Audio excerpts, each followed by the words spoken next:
Welcome back viewers, ladies, gentlemen, non-binaries and anyone with ears or other sound detection organs. Hope you enjoy. We are continuing with Going Native, written by Uncle Sealing. Going Native, Chapter 15. 30 seconds. Samuel was at the controls, the whole planetarium ceiling showing the view from the main telescope. Of course, he wasn't using that.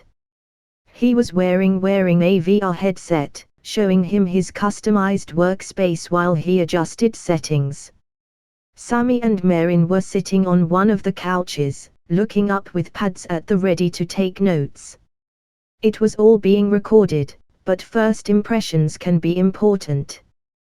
The previous night had been pleasant, telling stories and eating cookies before planning out exactly what was happening now. It had been Samuel's turn to pick the films, and Marin seemed to really enjoy Drunken Master. Physical comedies always broke the language barrier better, and Jackie Chan was fit as fuck in 1978. They could all appreciate that. The night ended with the three of them cuddled together on the large bed, chatting like a bunch of girls at a slumber party. So much nervous energy. Now the big moment was coming, and Samuel was afraid of what they were going to find. He couldn't think of anything they would be able to see from the ground that would vindicate Marin's belief that her husband was alive. Depending on what they saw, this night could get much, much worse. 5, 4, 3. The station came into view as a blur, and Sam quickly ran a finger along a wheel next to the keyboard. It resolved into a shape reminiscent of a spool of thread, two wheels with a thick axle connecting them. The wheels were circumscribed with spokes that continued past the rims, forming docking collars. With the Shilvati having artificial gravity tech, there was no need for the station to spin around its axis for gravity, but the shape allowed ships of practically any size to dock at any hard point as long as no other ships were blocking it. The damage was evident as soon as things came into focus. There was a large ship, some sort of cargo vessel, that looked as if a massive bite had been taken out of it. The ends were mostly intact, but a large section in the middle was down to a skeleton, purple metal bent outwards. The angle was such that they could resolve the pinpoints of stars clean through the ship. It floated in the void next to one of the docking points. Rather, it was floating near where one of the docking points should be. Nearly a quarter of that wheel was clearly damaged, looking deformed by the patches and repair plates. Even with the modifications to the telescope they couldn't get ultra-fine detail, but it was easy to see where breaches and destroyed docking points were patched by flat sheets of purple steel. As the telescope tracked, the station rotated slowly and exposed more of the damage. Repairs were underway, but it would likely be months before the station was back up to full capacity. Sam did find it odd that even the lower wheel was bereft of ships. Why not use the other, undamaged half of the station? A loud wail of rage and sadness broke his train of thoughts, and Samuel slid his headset up onto his forehead to see Marin standing, taking in large racking breaths as she looked straight up at the station. Ieng was dead. Ieng was dead, and Marin had just been deluding herself. Seeing the damage to the station and the wrecked ship just proved that his death was malicious, not accidental. Somebody had killed her husband. Somebody had killed her husband, and that bitch from the interior was trying to cover it up. Marin tried to pull herself together, grow some tits and calm down. Her mind was flying, but part of her knew this would be coming. It didn't hurt as much as it had the first time she had been told of Ieng's death. A small beep coming from one of Samuel's consoles drew her attention. He was looking straight at her, concern plain on his face. Station just moved out of our arc. We have all the recordings, though. After another sad glance, He slid the VR goggles back down and continued doing whatever he had to do with the telescope or the data or whatever. Above, the video scrolled back and lines started appearing on top of the image of the satellite. Marin just couldn't get it in her heart to really pay attention. Before she could act more on her anger, Marin felt arms wrap around her abdomen. Sammy was there, almost comically small as they gave as tight a hug as their thin arms could manage. The pair stood like that for a few minutes, Marin's anger draining to sadness until they were interrupted. A sharp voice called out from the entrance to the planetarium. "What the fuck is going on in here?" Marin's head whipped over to the door and she found herself staring directly at Interior Agent Celia Merrick, dressed in civilian clothing and holding a small pistol at her side. Sammy reacted first. "Excuse me. This is a private museum. If you would like a tour, we would be more than happy to give you one during regular hours." They were putting on a brave face but hadn't let go of Marin, and the large woman could feel Sammy shaking in fear through the contact. Apparently, this wasn't the reaction Agent Celia expected. She stood there flustered for a second, then holstered her pistol. "I heard screaming." She gave everyone an appraising glance, then seemed to recognize Marin. "What in the name of the Empress are you doing here?" Marin pulled it together enough to give Celia a cold smirk. "I followed you, of course." "I? What? How?" Celia shook her head. "You know what? It's not important. I'm here for the data." "What data?" Sammy had that over-the-top innocent voice that promised absolutely no help. Agent Celia looked up at the massive dome display, then looked over at Samuel. Marin did the same and noticed that the small man had slipped on some sort of haptic gloves and was continuing his work. He didn't seem to have noticed the intrusion at all. "The same data as last time. I know you managed to secret away another copy." Agent Celia had hoped to sneak in, get the data, and go. Those two weirdo humans had to have another copy somewhere. She had approached the facility with the headlights off on her rental, disabled their paltry human security system, and slipped in without alerting anybody. All she had to do was find their backups, grab everything and slip out. Hearing a scream changed the situation drastically. She feared that someone had gotten to the pair first, so Celia drew her pistol and rushed in. She was not expecting to see the two humans accompanied by a Shilvati who looked like she was about to cry, or for the entire ceiling of the room to be showing a gigantic image of her current failure. Now the tiny human was claiming they didn't keep a second copy of the data. She could only hope that they were just a convincing liar. "Of course you kept a copy. You're too smart not to. I did my research of the two of you." Celia pointed at the dark-skinned human with the bleached puff of hair. "You had dozens of patents issued by the old Earth governments, some of which you have successfully applied for in the current Shilvati government. I understand several military contractors are in a bidding war right now to license a few of them." Sammy couldn't help a smile at that. Celia then pointed at the male, who apparently hadn't even noticed her arrival. He was wearing goggles and moving his hands around in the air in front of him, manipulating the image displayed on the dome above. "I have access to the classified information from every former human government, and I am still not sure what he does. It's mystifying. My point is, there's no way you wouldn't have some clever way of duplicating the data for security." The little human frowned. "It's astronomical data. We keep it on a RAID server in case a drive goes bad, but that's it. It's not like any of it is secret. It's the sky." They waved a hand up above their head to encapsulate the universe. Celia looked over at the other one.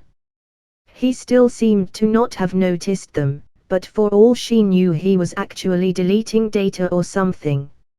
She reached back to her holster, preparing to draw if needed. "Hey, human. Stop what you're doing." No reaction at all. Human. A couple of moments before she remembered his name. Samuel. Still nothing. Celia started to clear her pistol right as a pillow bounced off the side of the male's head. Apparently the other one had an effective way to get his attention. Samuel slid his goggles up and looked around, seemingly startled at Agent Celia's presence. Either that or he was a fantastic actor. He looked at her, then noticed her hand on the pistol at her waist. "Hello. Can I help you? Stop playing around and give me the data." He frowned, then looked up at the dome and the wrecked space station.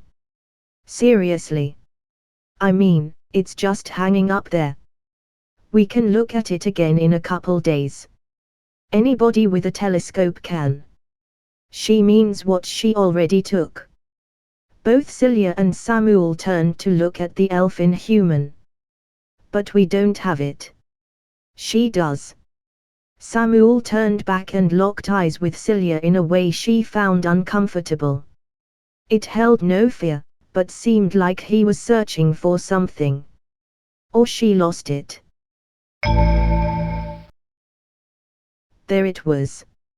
Samuel wasn't quite as naturally good at reading people as Sammy was, but it was as plain on the interior agent's face as the tusks were. He had a puzzle on his hands, and when that happened Samuel always found that he got analytical. Everything seemed to sharpen into high focus and he just had to pick at the problem until he solved it. "I did not lose anything. I'm making sure that you two aren't holding out on me." The agent then turned to look at Marin. "And you and I are going to have a discussion about what you are doing here." She was dissembling, and not doing the best job at it. The agent was caught flat-footed by the situation, and it was unraveling her professional demeanor. Samuel could see the loose threads, and decided to give them a tug. "If you didn't lose the data, then it's somehow out of your control." A hit, obvious as her face flashed in anger. "Someone is stopping you from accessing it, from finding out what happened." Now she was getting really mad. "One more push. And since you're here talking to us, it's someone you can't confront directly." Other members of the interior. While he didn't know what to expect, Agent Celia closing the distance and leaning over the desk to grab him by the throat was not in his list of possibilities. She had a tight grip, and even with both hands he couldn't get her fingers loose. She was saying something, but Sam couldn't understand her. Everything sounded fuzzy, and he could feel blackness closing in from the edges of his vision. The agent clearly had experience strangling humans. She was yelling something at him, but Samuel really couldn't focus well enough to understand her. Things could be going better.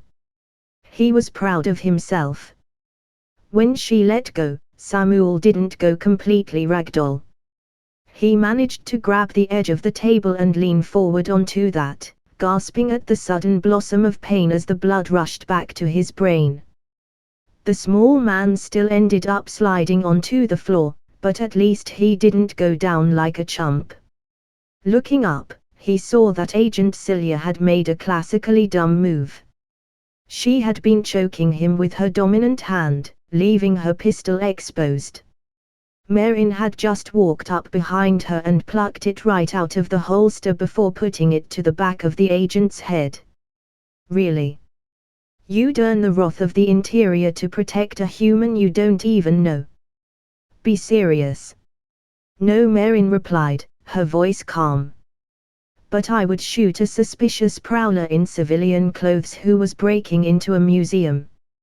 You know, the place where I was meeting with two friends to help cope with the death of my husband." It would be pretty easy, especially if she was here off duty and off the record. I bet if she disappeared right now nobody would suspect a thing. In fact, some people might be more than happy to make sure she just vanished. Samuel could see Celia's face flush with honest-to-God fear. He didn't think she was really cut out for field work anymore. Marin ejected the power cell from the pistol, then kicked it as it fell to launch the rectangle across the room.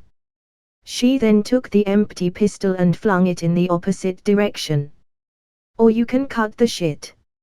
If Samuel is right about you getting pushback, then perhaps you could use some people from the outside. I need to know who killed my husband, you need allies, and I think we could all use some answers. Just no more choking, Samuel called out in a croak. Right, no more choking. Sammy echoed. Without consent.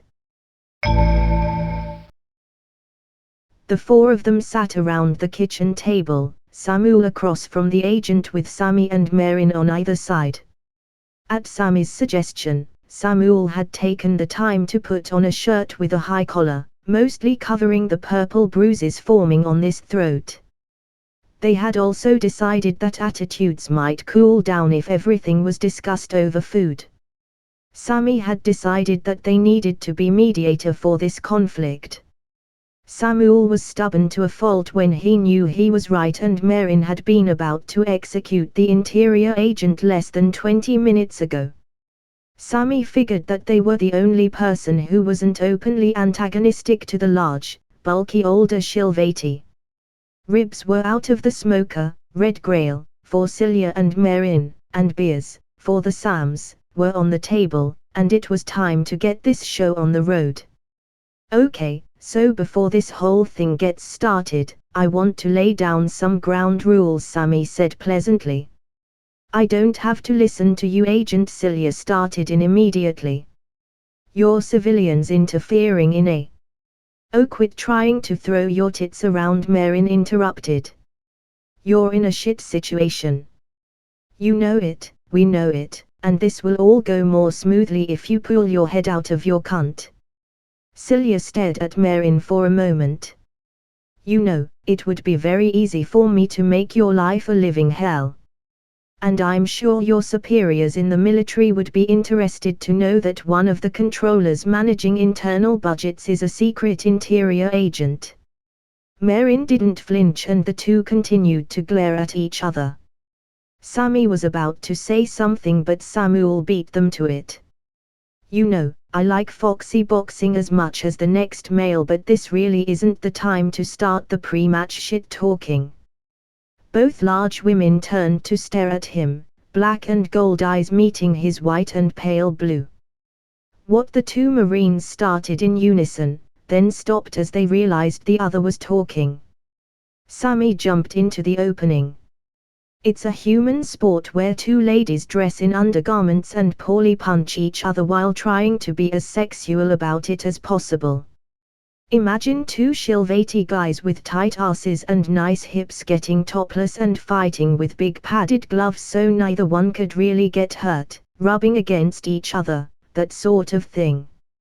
Now the two women were both flushed, Marin's darker indigo skin turning nearly black and Celia's blushing a dark blue.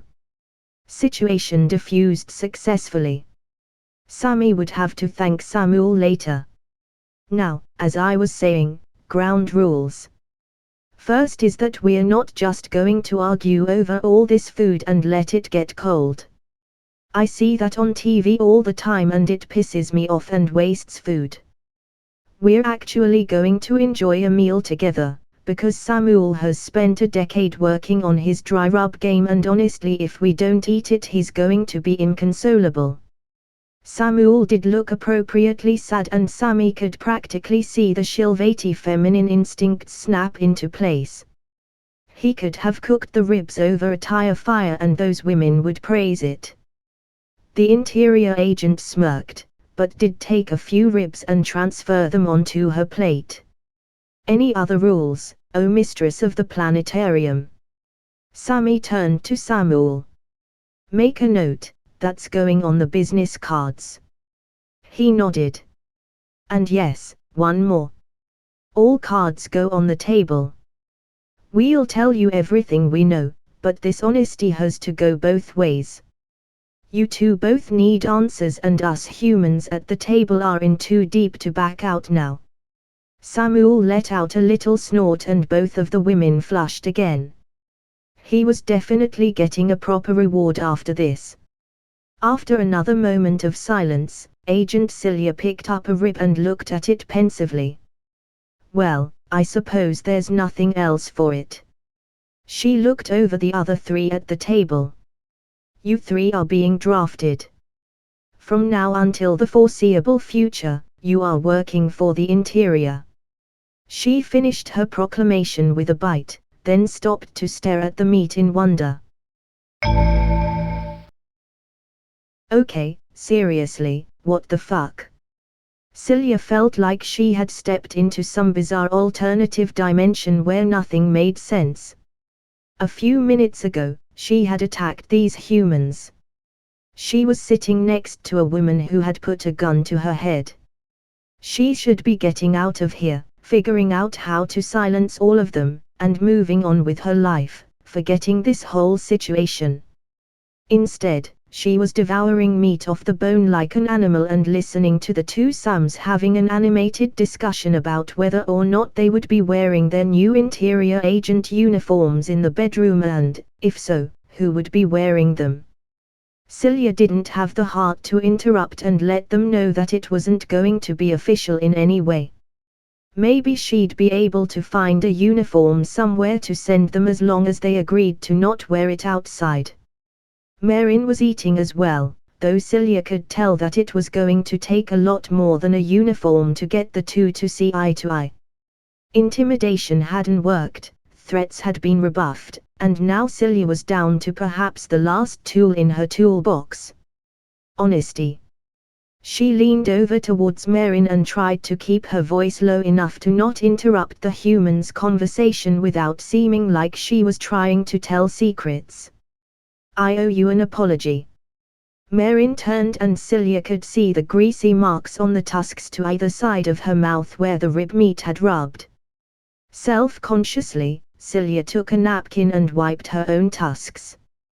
It came back brown and speckled with whatever wonderful seasonings the male had used. For what it's worth, I didn't lie about the important things. Marin glared, but didn't interrupt. She just gave a small nod. We lost 47 Shilvati and 6 humans in whatever happened up there. We recovered the bodies we could, but we never found your husband. His data pad was floating in vacuum, and the waiting area closest to the berth for his transport had been breached. I told you the same cover story we were telling everyone. Marin nodded again. Someone is trying to prevent me from figuring out what happened. I need to know who did this and I need to know who is trying to hide it. You want to know who killed your husband? I promise you this, when I find the responsible parties, their justice will be slow and it will be painful. If you help me, you will be a part of that justice and I will see to it that you get your satisfaction. Will you do it? Marin wiped her own face with a napkin, then let her face turn into a cold rictus of a grin. I can't promise that whoever we find will still be alive by the time you move to bring them in. It was Celia's turn to nod. End of chapter. If you enjoyed, like, subscribe, click the bell so you don't miss any episode and do all the other YouTube stuff. Visit and support the author, and I'll see you next time. If you didn't enjoy, comment on what I can do better. And as usual, have a wonderful day.